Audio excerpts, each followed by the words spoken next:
This cozy little house sits in Mapleton, part of a tiny world I call Maple Valley.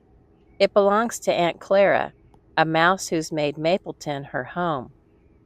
And today I'm going to show you how I made her, step by step.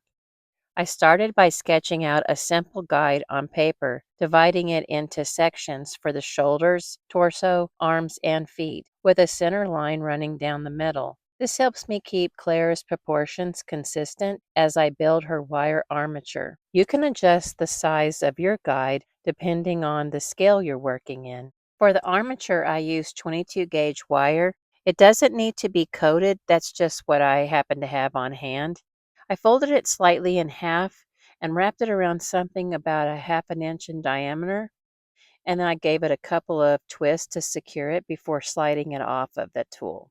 I'm keeping Clara right around 5 inches tall. I work in 1/16 scale, but you can adjust that depending upon your own project.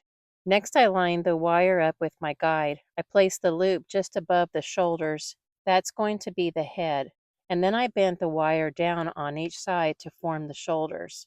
Around the mid torso, I gave it a slight flare to shape the waist, and at the torso line, I bent the wire inward for the hips. After that, I crossed the wires over each other, wrapped them to secure them, and then I trimmed off any extra. The guide really helps keep everything in proportion, but please don't worry about following it exactly. Each mouse will have its own unique character. Aunt Clara's own story began in Pine Rock, a quieter part of Maple Valley surrounded by pine trees. Using 26 gauge wire, I cut 8 equal pieces. I wanted Clara to have 4 little toes, so that meant 8 wires total. I twisted them together slightly to keep them secure and easier to handle. Then I bent the group in half, keeping the ends as even as possible. I held the middle against the torso and bent one leg back and through to the front, and then I repeated the same for the other leg. Once the legs were in place, I held the armature up to my guide to check the length. At this stage, it looks a little strange, but don't worry, it'll all be covered up later as Clara takes shape. An easy way I measure the wire for the arms is by holding it to the hand line on my guide and then up to the shoulder and down the other side. And then I add just a little extra right before I cut it. I cut 8 wires again, just like I did for the legs, and twisted them together. I laid it over the neck and bent the wire back and through to the front, the same way as the leg. When Clara moved from Pine Rock to Mapleton, it was to open her hat shop. She had spent years there using her hands to create bright, stylish pieces for her customers. Next, I covered the armature with masking tape, leaving the head area and the wires for the hands and feet uncovered. Then I tore off small pieces of regular aluminum foil and started filling in the torso area. Here's where your mouse can really start to take on character. You can make them as plump or as slender as you like. Aunt Clara isn't really plump, but I'm giving her a few curves to give her a little bit of shape. I didn't use glue here, I just held the foil in place with some masking tape. Next, I worked on her little hands and feet, separating the wires into 4 groups, with 2 wires to form her little fingers and toes. Clara's hands are always busy with sewing or baking, and her feet carry her all over Maple Valley. Using 2 strands of light pink embroidery floss, I wrapped the wire for her fingers and toes, letting it go onto her arms and legs a little, so it gives a more natural transition later once we add the fur. It doesn't have to look finished at this stage. I also forgot to mention I bent the foot first before wrapping it. For this part, I'm using cotton that I save from my vitamin bottles, but separated cotton balls should work just as well too. Working with long sections of cotton, I started wrapping the legs just above the ankle. I tried to keep the cotton laying smooth as I wrapped it snugly. It usually sticks pretty well to itself, but you can add a little glue if needed to tack it down. This step is another chance to give your mouse some character, depending upon how plump you want them to be. I wrapped the legs and arms first, and then moved on to the torso. To hold it all in place, I used regular sewing thread, wrapping it over the cotton. I didn't wrap the arms or legs too much so they wouldn't look lumpy later on. Claire is at a stage in her life where she's retired now, enjoying her cozy home in Mapleton and filling her days with the things that she loves. I wanted Aunt Clara to be a brown mouse, but you could use gray, white, or even cream. I picked up this felt from the kids' craft section at Michael's. I cut a very small piece of felt, then trimmed a strip from it. Using a sewing needle, I scratched the felt to loosen and soften the fibers. For adhesive, I'm using a mix of cornstarch and water. I'll link the video with the recipe in the description. But watered down glue works too. It's just a little bit more of a sticky mess, I've heard. First, I brushed the mixture over the cotton on the leg and then laid the softened felt on top and painted more of the cornstarch over it to smooth it down flat. If it doesn't cover completely, you can just add small pieces to fill in the gaps. The arms are done the very same way. And I added just a little felt onto the chest and back in case any of it shows through under the clothes.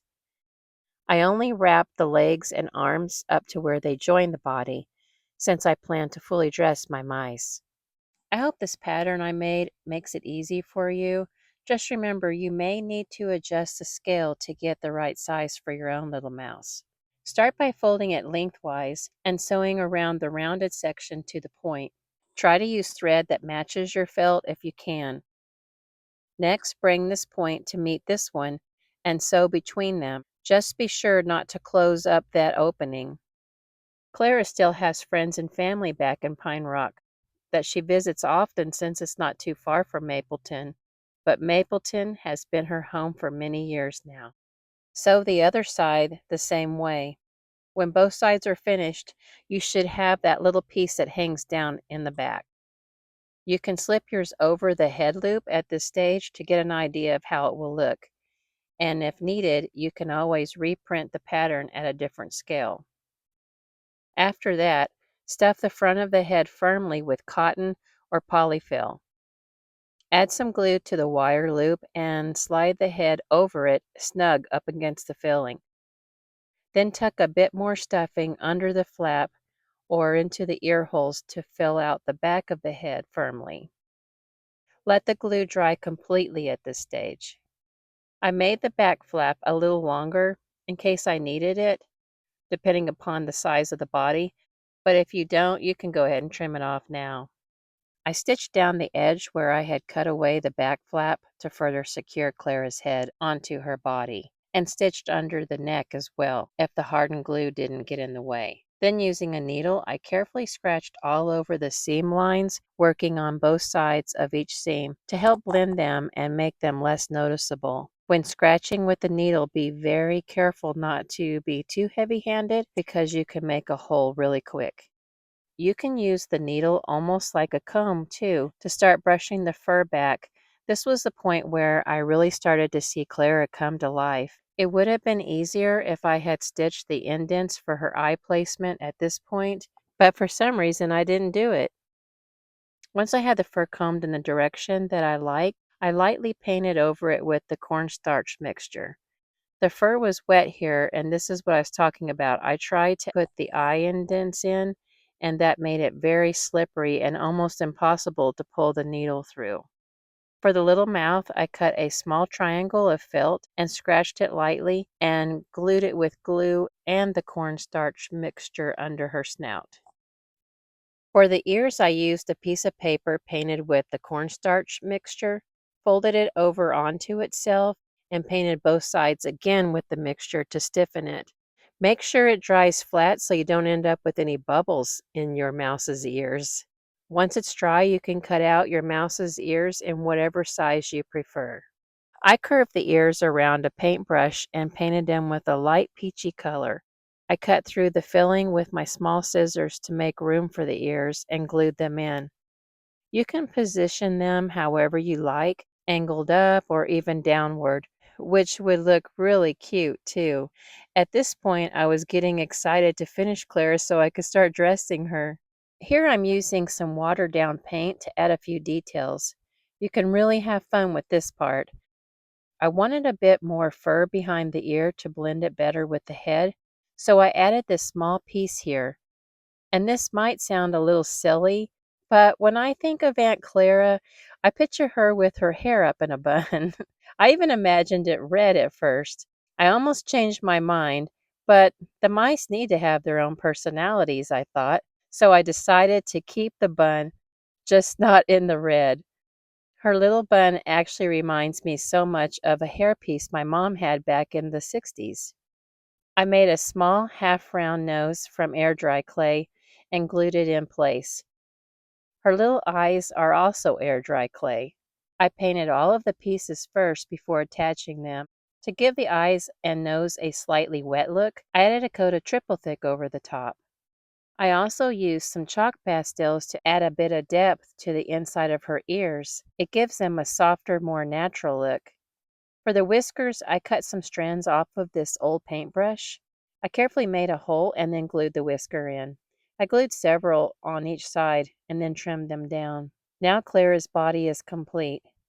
I stitched her a little pair of bloomers since she'll be wearing dresses most of the time. These will stay on her permanently. I almost forgot, I still need to add her little tail. Aunt Clara can be a bit eccentric when it comes to her fabric choices for her dresses, which makes sewing for her so much fun. I'm not gluing clothing on because I like to change her outfits now and then. For this look, I thought the apron was the perfect finishing touch over her dress. See why the bloomers are really important? To make the tail, I used 3 pieces of 26 gauge wire. I wrapped it the same way I did for the hands and the feet, then gave it a coat of wood glue, followed by some peachy pink paint. I forgot to show it earlier, but I finished the hands and the feet the very same way. And once the tail was completely dry, I felt for the bottom of Clara's body and poked a small hole above that spot, so the tail wouldn't get in the way when she's sitting. Then I glued the tail into place and let it dry. It actually helps support her balance, so the tail is useful in helping Clara to stand on her own. I thought I'd find Clara here at her sewing machine. I've wanted to add mice to my miniature world since my very first video, and I'm so happy with how Aunt Clara turned out. She's just adorable, and there will definitely be more little mice to come, and this is only the beginning. There are more stories waiting to unfold across Maple Valley. Thanks for watching, and I'll see you next time.